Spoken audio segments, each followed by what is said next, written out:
सभी को जय मसीह की। आज हम परमेश्वर, अय्यूब और शैतान के विषय में सुनेंगे। फिर यहोवा ने शैतान से पूछा, तू कहाँ से आता है?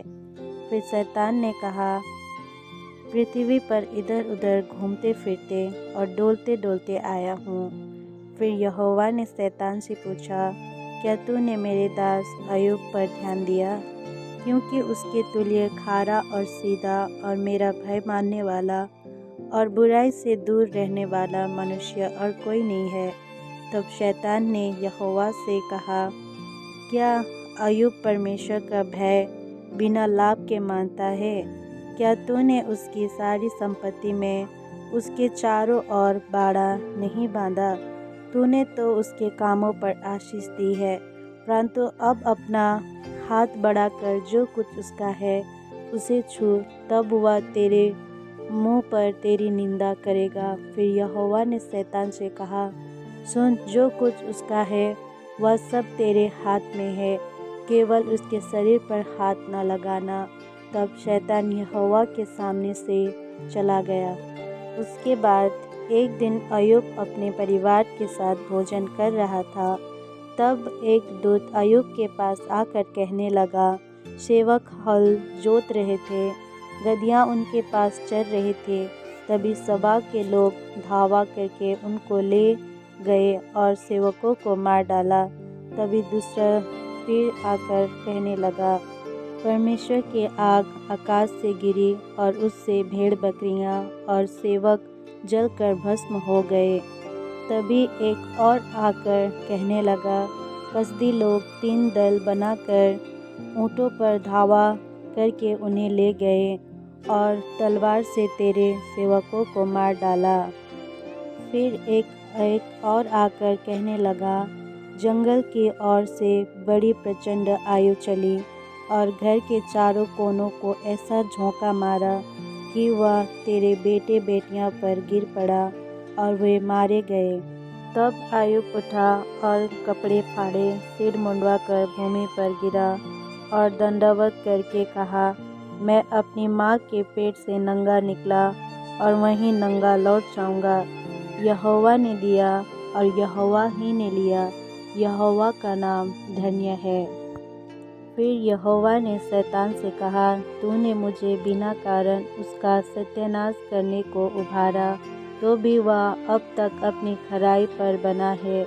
शैतान ने यहोवा को उत्तर दिया, खाल के बदले खाल, परंतु प्राण के बदले मनुष्य अपना सब कुछ दे देता है।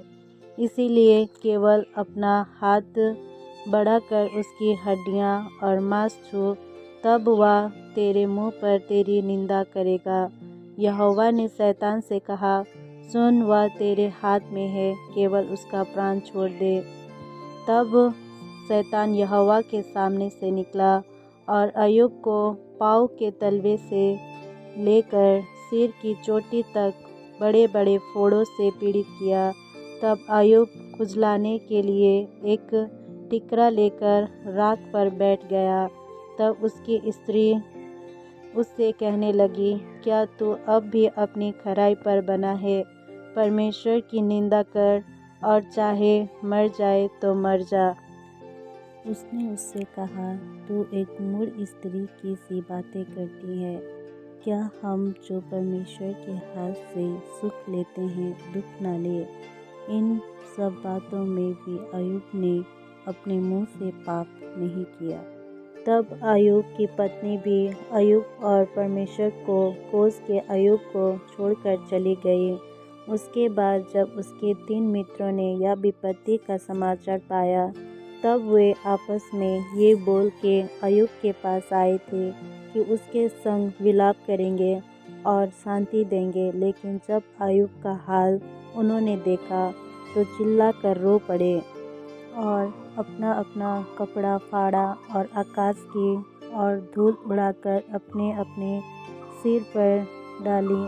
तब वे 7 दिन और 7 रात उसके संग भूमि पर बैठे रहे, परंतु उसका दुख बहुत ही बड़ा जानकर किसी ने उससे एक भी बात ना कही और वहाँ से चले गए। और उसके बाद अय्यूब अपने आप को धिक्कारने लगा, क्योंकि अय्यूब को बहुत ही पीड़ा होती थी। अय्यूब को न चैन था, न शांति, न विश्राम मिलता था, परंतु अय्यूब को दुख ही दुख मिलता था। लेकिन इतने दुख उठाते हुए भी अय्यूब कहा करता था, यहोवा का नाम धन्य है। इसीलिए परमेश्वर ने अय्यूब को दुगना आशीष दिया और उसके 7 बेटे और 3 बेटियां भी उत्पन्न हुआ। उस सारे देश में अय्यूब की बेटियों के समान सुंदर कोई नहीं था।